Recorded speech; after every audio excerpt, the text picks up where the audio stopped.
Podcast anonyme spécial Force et Destinée, deuxième partie. Cinquième partie. Cinquième. Enfin, ça dépend ce que vous préférez. Mais... Oui, c'est un rapport d'épisode. On vous a laissé un peu en plan sur la précédente vidéo parce que ça nous amusait. Ouais, Laurent avait faim, j'avais soif. C'est ça. Donc, tout simplement, maintenant la suite.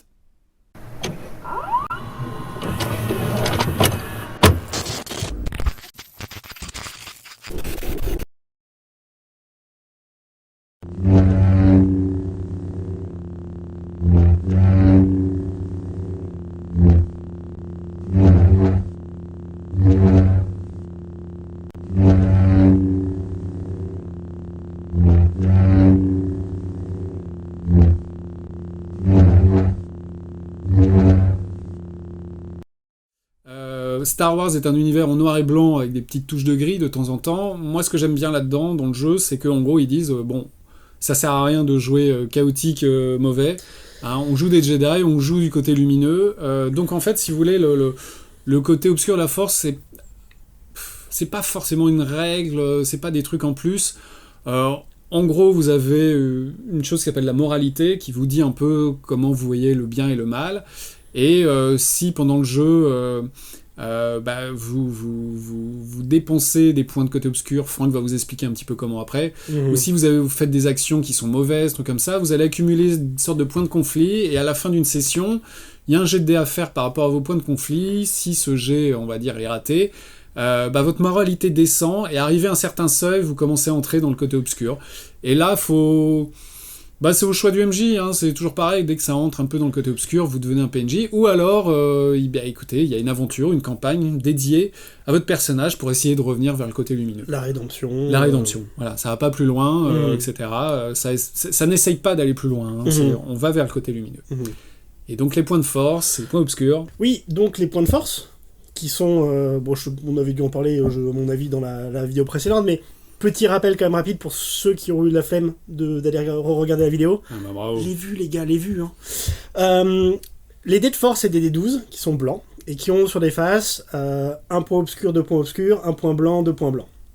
Au début de la partie, tous les joueurs lancent le dé et en fonction du nombre de résultats de petits points blancs, de petits points noirs, on met des tokens équivalents sur la table. Donc on va avoir des points du côté lumineux, des points du côté obscur. Avec de la chance, on n'a pas tous les points du côté obscur. Avec de la chance. C'est déjà arrivé, c'est pas toujours très drôle. Qu'est-ce qui se passe ? Globalement, les joueurs peuvent utiliser les points du côté lumineux, comme point de destin, point d'action, un dé de plus, se soigner, etc., et retirer des blessures, sur les règles classiques. Et quand on l'utilise, on retourne un point vers le côté obscur. Parce que... utiliser la force, facile, séduisant, les bonus, tout ça, c'est pas bon. Je conseille de revoir les films, ils expliquent mieux que moi. Et de la même façon, le MJ peut utiliser les points du côté obscur pour donner des bonus à ses PNJ, avoir des dés supplémentaires, augmenter la difficulté des jets, etc., etc. Et donc retourner le point du côté obscur vers le côté lumineux. Donc on est en mode ping-pong. C'est ça. Entre les joueurs et les MJ sur l'utilisation des points de force. Et petit point supplémentaire, comme on disait, quand on veut utiliser la force, il faut lancer le dé de force et espérer avoir des petits points blancs pour déclencher les pouvoirs. Si c'est pas le cas, on peut utiliser des points du côté lumineux qui sont sur la table pour compenser. Encore pareil, céder à la facilité, c'est augmenter le côté obscur de la force et le pouvoir du côté du paravent du MJ. Voilà, c'est un peu, c'est ça. Et puis ça retire un petit peu des réserves chez les joueurs, et puis ça permet au MJ de contrecarrer un petit peu les joueurs, de les mettre un peu... Donc en gros, le seul Sith qui est autorisé à table, c'est le MJ. C'est ça, c'est bien vu. Voilà un petit peu sur... pour le jeu. Un truc essentiel, c'est... il y a un petit problème, c'est... Normalement, il n'y a pas d'autres Jedi que Luke Skywalker, hein, oui. à l'époque de Star Wars. Donc, il y a un truc, c'est... il faut comprendre que le point de vue, en fait, de ce jeu, c'est pas de dénaturer, en fait, ce concept, mais plutôt de jouer à une histoire parallèle.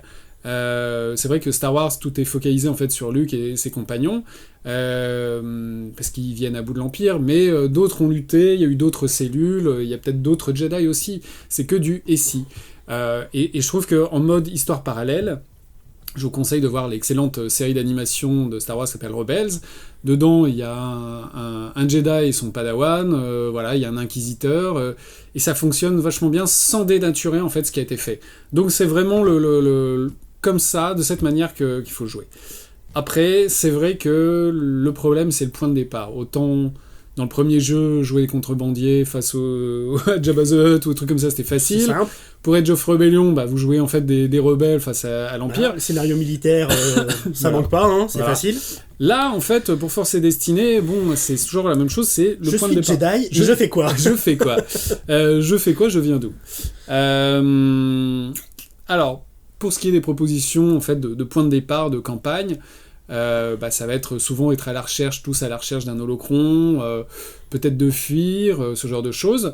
Vite fait, les Chroniques du Gardien, alors c'est marrant parce que c'est pas un bouquin très épais, mais il se passe plein de choses dedans.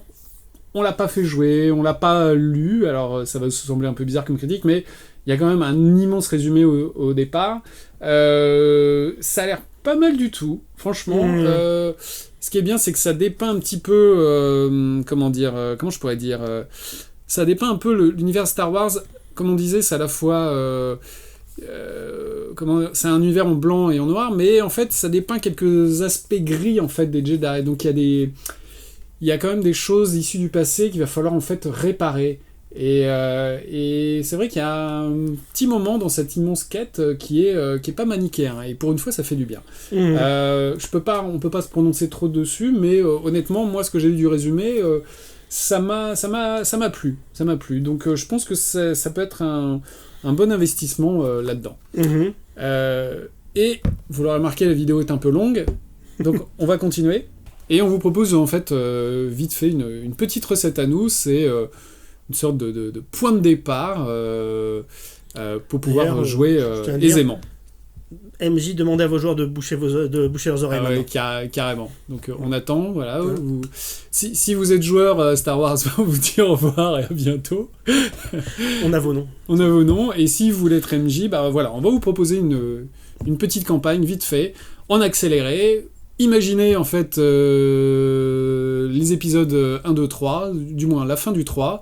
Imaginez un Jedi qui en fait sauve une quinzaine de jeunes Padawan, juste avant que l'ordre 66 soit mis en exergue, au moment où en fait Anakin est en train de tuer tous les jeunes Padawan dans le temple Jedi. Imaginez donc ce Jedi qui s'évade avec une quinzaine de jeunes Padawan.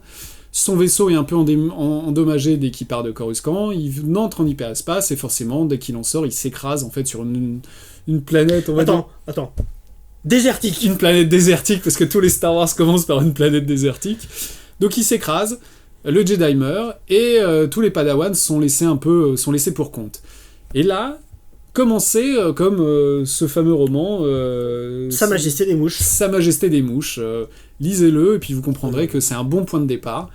Donc imaginez en fait ces jeunes Padawans qui, ils ont peut-être un holocron de leur Jedi, donc ils apprennent un peu les concepts de la Force, mais... Il y a des tensions qui se forment, des groupes... il y a des groupes qui se forment, tensions, il y en a qui sont un peu attirés par le code obscur, ils n'ont plus vraiment de règles. Donc au fur et à mesure, peut-être sur une partie, c'est un peu elliptique, mais diviser tout ça en 2 clans, voir s'ils s'affrontent un petit peu, rajouter des autochtones, il y a des sortes d'hommes de sable, puis voilà, ça c'est fait, là-dedans. Et faites-les un peu, voilà, c'est votre point de départ, faites-les un peu mûrir, affronter l'autre groupe, et les années passent, on vous a dit très elliptique, les années passent, et puis en fait, l'autre côté de la planète commence à être un peu colonisé, il commence à voir des vaisseaux dans le ciel, voilà, des tracées nuageuses, et vos personnages, on espère, seront assez curieux, donc ils vont aller vers ce qui semble être un avant-poste de colons sur leur planète désertique, qui ressemble à Mos Eisley, par exemple. Voilà. De toute façon, c'est simple, c'est une planète de Star Wars, il n'y a donc qu'un seul point vivant sur toute la planète. Et donc, en avançant vers cette petite ville de colons, ils vont se retrouver dans une ambiance un peu plus sauvage, un peu plus rude, un peu plus Far West, en fait, j'ai envie de dire. Un peu Firefly, si vous connaissez. Ouais, mais carrément. Donc là, c'est en fait la deuxième partie. Faites-leur découvrir tout d'un coup en fait la civilisation, les gens. cette fois-ci, tout est un peu gris, hein, c'est dur de faire confiance un peu aux adultes. Et une fois que vous les aurez un petit peu implantés dans cette ville, et ben forcément, l'Empire arrive, commence à installer une garnison, et eux, c'est des Jedi, ils s'aperçoivent qu'ils sont recherchés, et c'est là que vous allez pouvoir commencer, en fait, les aventures dans l'espace, face à des inquisiteurs. Voilà, c'était notre petite recette, notre petit truc à nous, et on s'est dit, bah voilà, on allait vous faire partager, parce qu'on trouvait que c'était un bon point de départ. Voilà, en fait, pour Force et Destinée. Oui. Bah écoute... Voilà.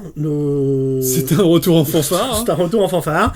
Bah voilà, c'est pas une gamme qui est dénuée de petits problèmes hein, sur les scénarios, sur le prix, sur les redites quand on a déjà les bouquins d'avant. Donc c'est voilà, faut savoir où on met son argent et si ça intéresse ou pas. Mais c'est un thème intéressant. Ouais, c'est très intéressant. Très bien traité. Le système de jeu supporte bien la narration et la gestion des Jedi, donc c'est quand même, c'est quand même c'est un joli bouquin quoi. Ouais, on le conseille. C'était une très bonne conclusion. Je suis sans voix. Sur ce, bonne lecture et bon jeu.